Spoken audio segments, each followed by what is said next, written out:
l'homme, il a comme une baguette magique entre les jambes pour les rapports hétéros, et je ne parle pas de la sodomie.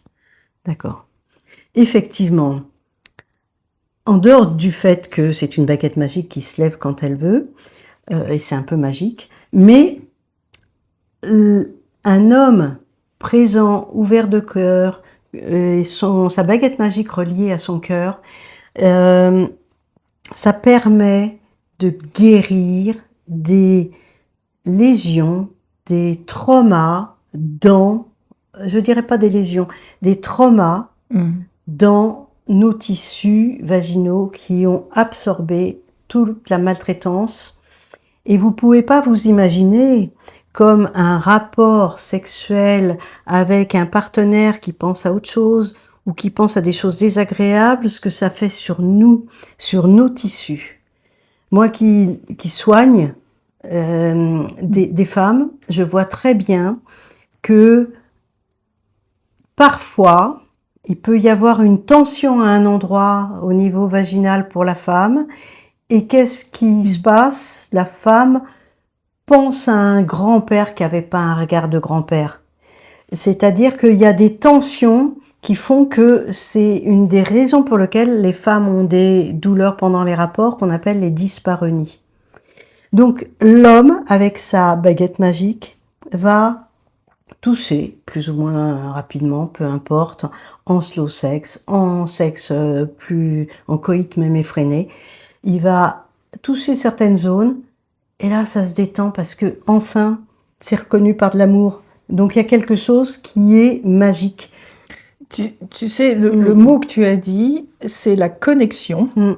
Et ce qui est absolument nécessaire, que dans ce qui se passe entre les deux, il n'y ait pas une forme de perdition où l'autre est dans son royaume et oublie complètement son ou sa partenaire. Quand ça se passe, à ce moment-là, il y a une coupure, et cette guérison, cet acte qui n'est plus un acte, mais qui est une rencontre amoureuse, chargée, portée par le cœur qui se dirige vers le sexe qui alimente le cœur, ben ça ne se passe pas s'il n'y a plus de connexion, s'il n'y a pas de connexion. Si on est dans une frénésie en étant coupé de l'autre, c'est-à-dire en utilisant l'autre comme un défouloir, évidemment, ça ne peut pas se passer. Ça va rajouter même une forme de blessure, de meurtrissure, d'abus, de souffrance, parce que la connexion ne sera pas en place.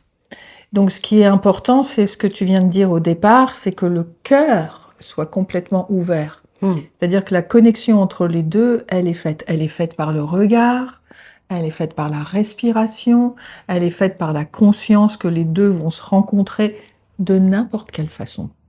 Alors il peut y avoir du slow, il peut y avoir de la profondeur, il peut y avoir de l'effleurement, il peut y avoir de la vitesse, il peut y avoir de l'intensité, il peut y avoir du slow, il peut y avoir plein de choses du moment que, voilà, à un moment donné, je reviens, je me connecte, je suis en phase. Et à ce moment-là, le sexe peut être guérisseur, et dans toutes les formes de sexualité qui peut être guérisseur et amener une guérison, parce que il y a une sensation de sécurité et de cocon qui se fait où la personne se sent aimée, comprise et respectée. S'il n'y a pas de connexion, ça ne peut pas se passer. C'est une des raisons pour lesquelles les femmes ne vont pas toujours dans la sexualité. Parce qu'elles ne veulent pas souffrir. Naturellement, notre sexe est relié au cœur. Alors que pour les hommes, pas toujours. Alors, on peut expérimenter et se dissocier un peu du cœur, mais en général, quand une femme fait l'amour, elle fait l'amour. Elle aime son partenaire. Elle vit l'amour. Elle vit l'amour. Elle vibre l'amour. Donc, c'est pour ça qu'on peut pas vibrer avec tout le monde, en fait. Hein, c'est cloche, mais c'est comme ça. Et quand on dit amour, on ne parle pas simplement d'être dans une relation amoureuse. Une rencontre peut se faire dans laquelle une connexion est en place, et le rapport amoureux sera plein et tendre et plein et profond sans qu'il y ait une histoire amoureuse associée. Sauf qu'il y aura du cœur qui unit les deux. Et c'est pas la même chose que d'être dans, tu vois, d'être dans une relation affective. C'est au-delà de ça. Merci. À bientôt.